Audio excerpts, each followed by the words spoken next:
When you think of mining magnates, you picture mustached men looking over their domain from a regal balcony, not an impeccably coiffed grandmother who controls a third of Australia's iron ore production from air-conditioned offices. You see, Gina Rinehart reinvented the resource industry's power structure by transforming her father's debt-laden company into a $30 billion empire that ships enough iron annually to build 17,000 Eiffel Towers. Her timing proved impeccable, securing massive project financing just before China's industrialization created unprecedented mineral demand, sending iron ore prices soaring from $20 per tonne to nearly $200. Behind this business miracle lies a personal catastrophe equally vast in scale. A decade-long legal war with her children that exposed family communications so harsh they shocked even hardened courtroom observers.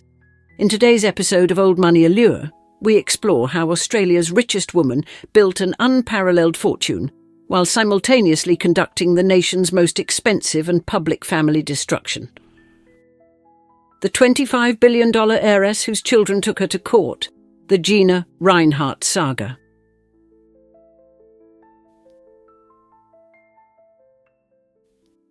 Chapter 1. The Iron Lady of Australia. In the scorching heat of Western Australia's Pilbara region, where the earth burns red with some of the world's richest iron ore deposits, Gina Rinehart orchestrated the opening ceremony of her crowning achievement, the Roy Hill mine, in December 2015. The $10 billion project represented the culmination of a lifelong ambition to control her own mine, free from the royalty arrangements that had defined her father's business model. Standing before a gathering of international dignitaries and business partners, Rinehart, draped in her signature pearls and with her steel-grey hair perfectly coiffed despite the desert heat, pressed the button that sent the first official shipment of iron ore to waiting vessels bound for Asian steel mills. Behind that triumphant moment lay decades of relentless determination that had transformed a debt-laden inheritance into Australia's largest private company and made Rinehart the nation's wealthiest individual with a fortune exceeding $30 billion. Yet conspicuously absent from this crowning achievement were three of her four children, John, Bianca and Hope, who by then had spent years locked in a bitter legal battle with their mother over control of the family's wealth. Her meteoric rise began in 1992 when she inherited Hancock Prospecting following her father, Lang Hancock's death. Contrary to popular belief, she did not inherit a thriving empire, but rather a company drowning in debt and teetering on the edge of bankruptcy. The Australia she navigated was still emerging from recession, with interest rates hovering around 18% and mining viewed as a sunset industry. Her inheritance was further complicated by a 14-year legal dispute with her father's third wife, Rose Porteous, a flamboyant former maid from the Philippines whose marriage to the ageing mining magnate had scandalised Perth society. With characteristic ruthlessness, Rinehart cut costs, restructured debt, and patiently waited for the market to turn, while most dismissed her as merely Lang's daughter, who would inevitably sell out to larger mining interests. The watershed moment came in 2005 when she negotiated a landmark joint venture with Rio Tinto to develop the Hope Downs mine, named after her mother, Hope Hancock, who had died decades earlier from breast cancer. This deal provided the capital foundation that would later enable her most audacious gamble, securing $7.9 billion in financing for Roy Hill during the post-global financial crisis period, when banks remained reluctant to fund massive resource projects.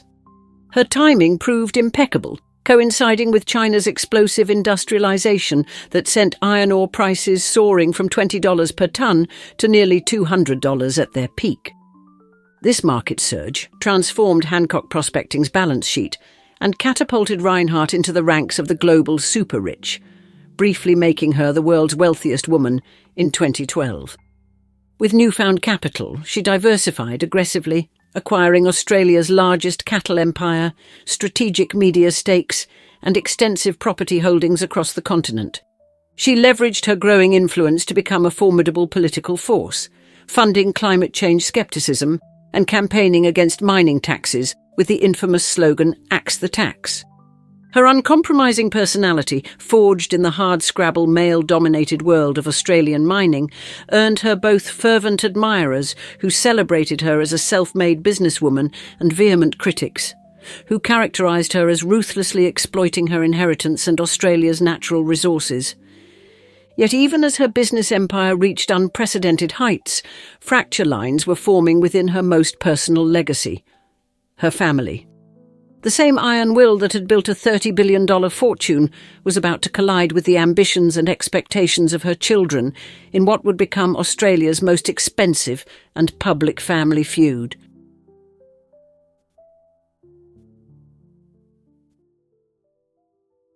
Chapter 2. The Trust That Tore Them Apart. On a late summer day in September 2011, with just 72 hours remaining before her youngest daughter Gina's 25th birthday, Gina Rinehart sent an urgent email to her 4 children that would ignite Australia's most explosive family feud. The message warned of catastrophic financial consequences if they allowed the family trust established by her father, Lang Hancock, to vest as scheduled on Gina's milestone birthday. This trust, the Hope Margaret Hancock Trust, named after Gina's mother, held a 23.4% stake in Hancock Prospecting, valued at approximately $5 billion.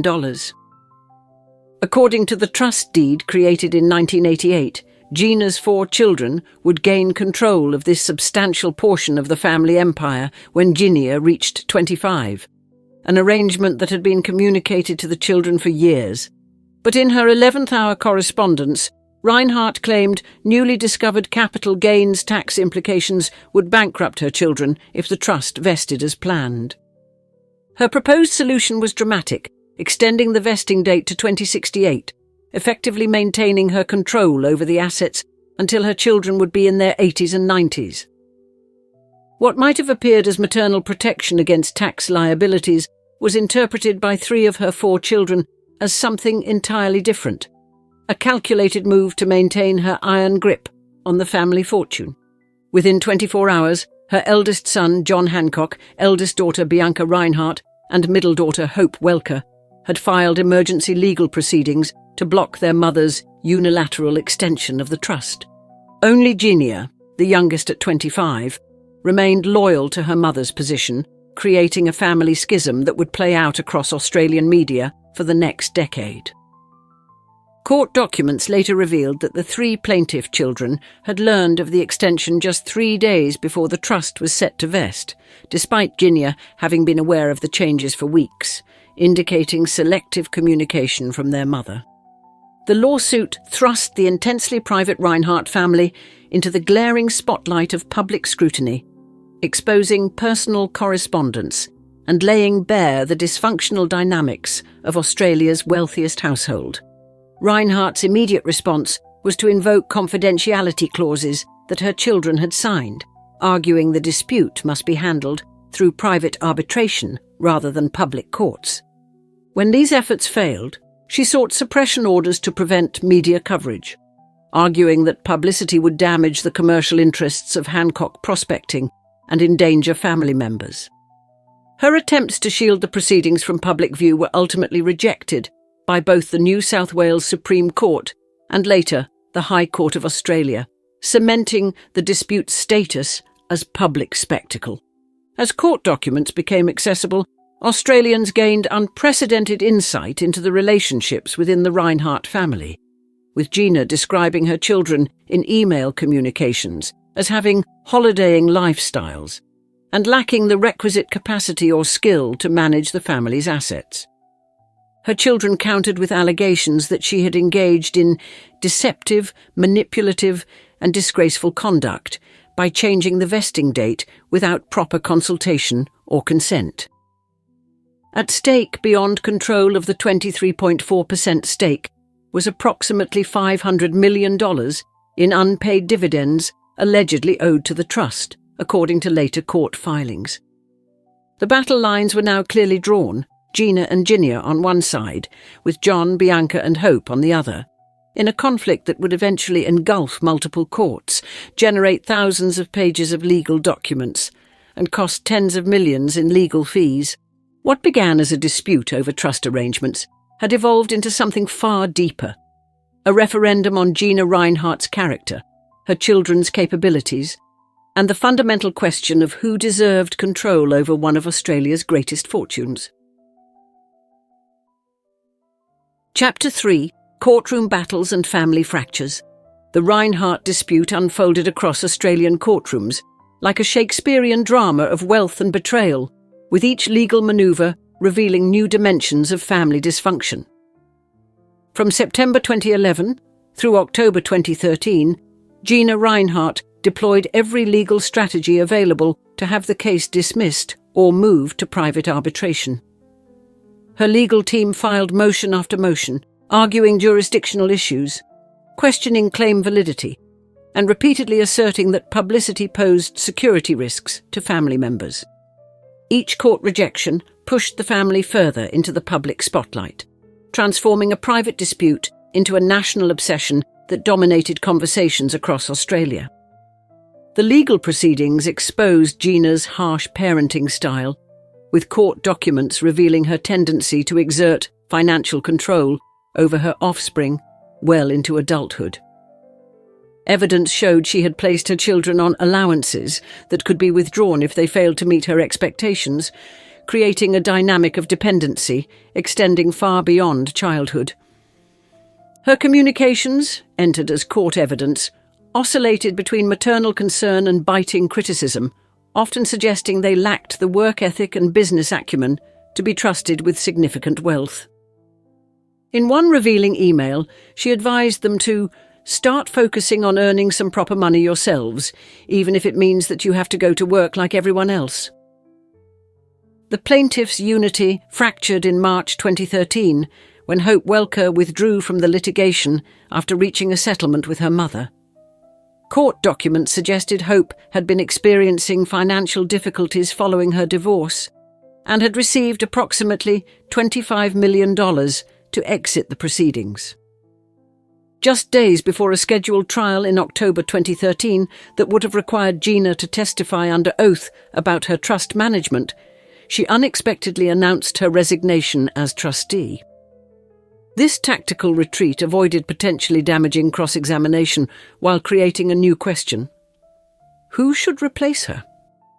Rinehart proposed appointing a neutral professional trustee company, while her children insisted that Bianca should assume the role, leading to a new phase of litigation focused on trustee selection. Meanwhile, the business empire continued to flourish under Gina's leadership, with the Roy Hill project progressing and Hancock Prospecting's profits soaring as iron ore prices remained high. The apparent contradiction between Rinehart's business success and family failures became a subject of endless fascination for Australians, who witnessed a woman capable of negotiating multi-billion-dollar international deals, yet unable to maintain peaceful relations with her own children. As legal battles dragged on, the true costs extended beyond legal fees. Birthdays, holidays, and milestone events occurred without reconciliation, with Gina and her 3 eldest children maintaining their estrangement even as they appeared in the same courtrooms. By 2015, after 4 years of litigation, the dispute had generated over 5,000 pages of court documents, involved more than 20 lawyers, and cost an estimated $30 million in legal fees.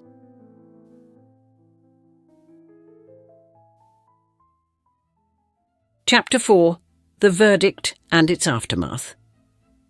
On May 28, 2015, inside Sydney's Supreme Court, Justice Paul Brereton delivered a landmark judgment that sent shockwaves through Australia's business community.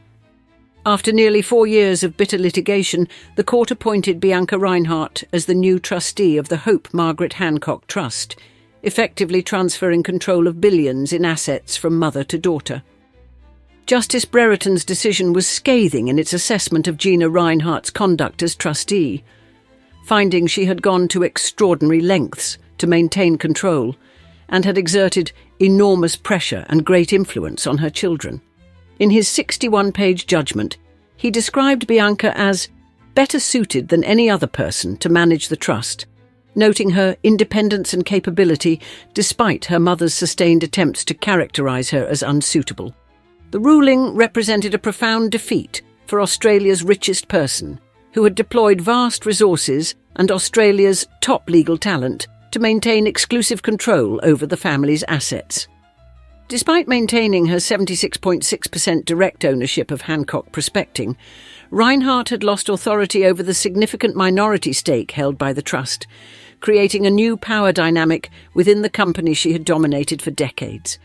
Critically, the judgment rejected Rinehart's claims that her children would face financial ruin from capital gains tax if the trust vested as originally planned, finding this advice had been disingenuous and potentially misleading.